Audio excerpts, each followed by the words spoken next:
छूत की प्रवृत्ति हम लोग रखते थे। उसी बीच जब उनको पढ़ने का मौका मिला, उन्होंने देखा भाला।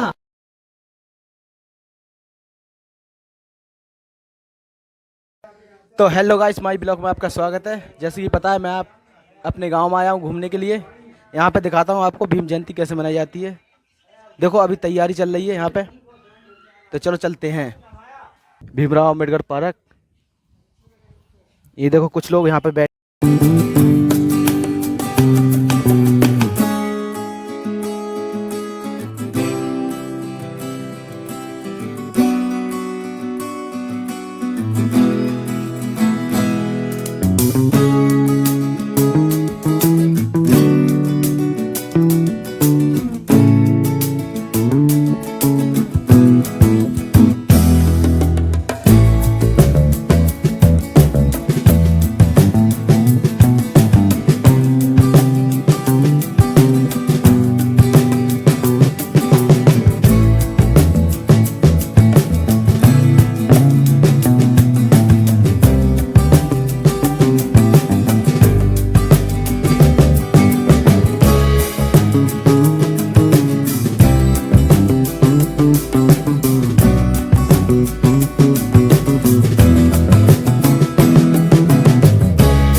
तो गाइस देखो प्रोग्राम स्टार्ट है।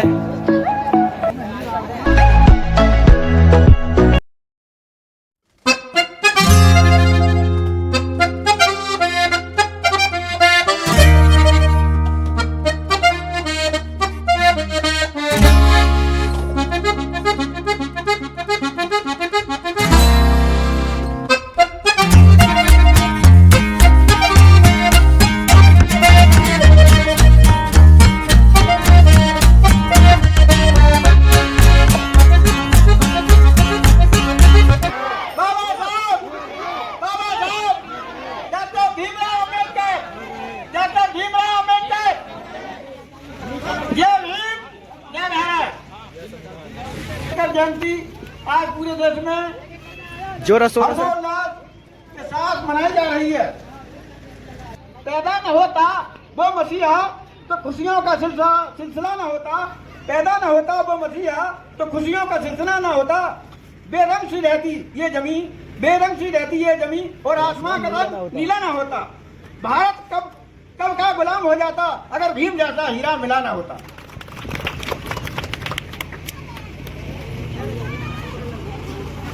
नारा दिया था और क्या शिक्षित बनो, संगठित रहो और संघर्ष करो के लिए उन्होंने जो बताया है, लिखा है, हमारे लिए अमल करना चाहिए।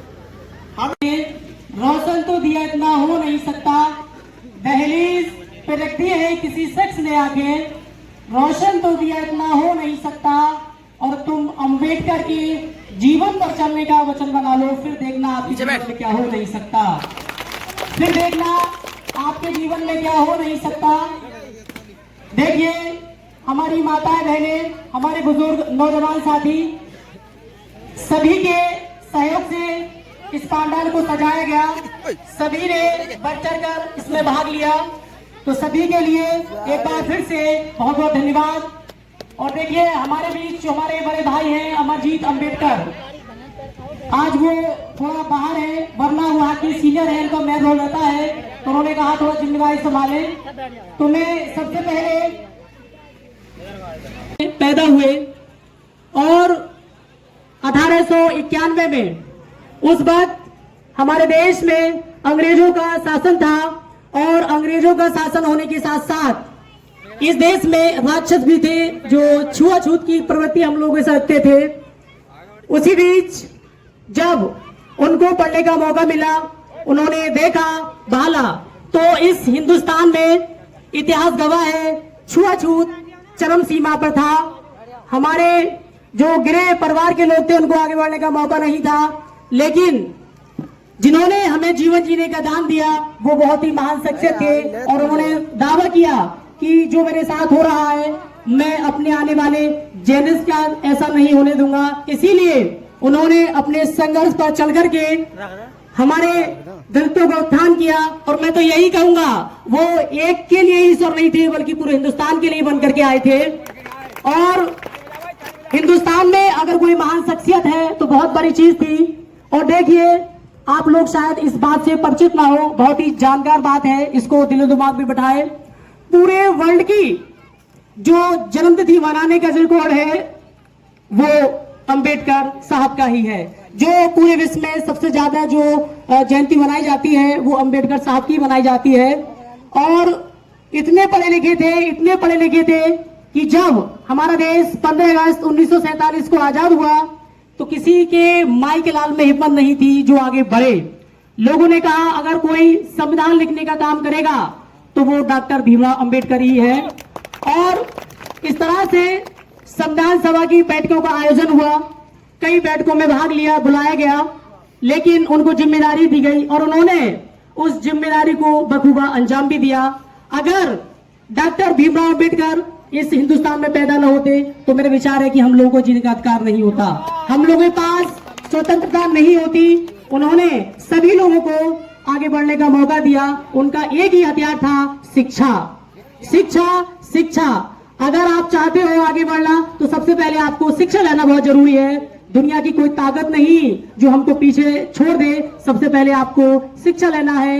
Education is the basis of us life, nothing is good and nothing is bad, one only man can make it so that. तात्पर्य यह है कि शिक्षा ही एकमात्र जीवन का आधार है, इसके बिना सब कुछ निराधार है। तो आप लोग से रिक्वेस्ट है कि उनकी 134वीं जन्मतिथि के मौके पर अपने बच्चों को अच्छे से अच्छे स्कूल में दाखिले दिलाएं ताकि आपको जीने का अधिकार मिले, आपको आगे बढ़ने का अधिकार मिले। और जो प्रारूप हमारा जो संविधान बनकर तैयार हुआ था तो इनको प्रारूप समिति का अध्यक्ष बनाया गया था। इन्हीं के नेतृत्व में संविधान बनकर तैयार हुआ। 2 वर्ष 11 माह 18 दिन जो सारी रूपरेखा थी वो इन्हीं के नेतृत्व में थी। और वैसे तो इनके जीवन की इतनी गाथा है, अगर काश मैं आपको बताऊं तो दिन क्या रात भी कम पड़ जाएगा। संक्षेप में मैंने आपको बता दिया। विचारों ने बड़ा संघर्ष किया और संघर्ष के नाते इन्होंने हमें आगे बढ़ने का मौका दिया। भाई इन्हीं बातों के साथ मैं अपनी वाणी को विराम देता हूँ। जय हिंद, जय भारत। देखिए आदर्श पब्लिक स्कूल के प्रबंधक श्रीमान इकरार अली आपके सामने मौजूद हैं। उनसे भी रिक्वेस्ट करूंगा कि 134वीं जन्मतिथि के मौके पर आकर के हमारे चनी के नौजवान बुजुर्गों, माता बहनों को अपने मार्गदर्शन में नेतृत्व करें। श्रीमान इकरार अली। ताली बजाओ, ताली बजाओ। थैंक यू महोदय, संचालक महोदय। आज 134वां जन्मदिन डॉक्टर भीमराव अम्बेडकर का मना रहे हैं, तो सभी ग्रामवासियों को जो भी यहाँ आए हुए हैं उनके लिए 134वीं वर्षगांठ की हार्दिक शुभकामनाएं। डॉक्टर साहब का जो कहना था वो कहना एक शिक्षा के स्तर का था। उनका नारा था सब पढ़े सब बढ़े, और ये कि संघर्ष करो, शिक्षित बनो, संगठित रहो और एक रोटी कम खाओ, अपने बच्चों को शिक्षा दिलाओ। तो शिक्षा के बल पर ही इन्होंने संविधान लागू किया, जिससे आज हम लोग सब चल रहे हैं, वो संविधान के आधार पर चल रहे हैं। वरना कोई कुछ करता, कोई कुछ करता। तो ये कि संविधान हमारा, सर ने बताया, आपके 2 वर्ष 11 माह 18 दिन में तैयार हुआ था।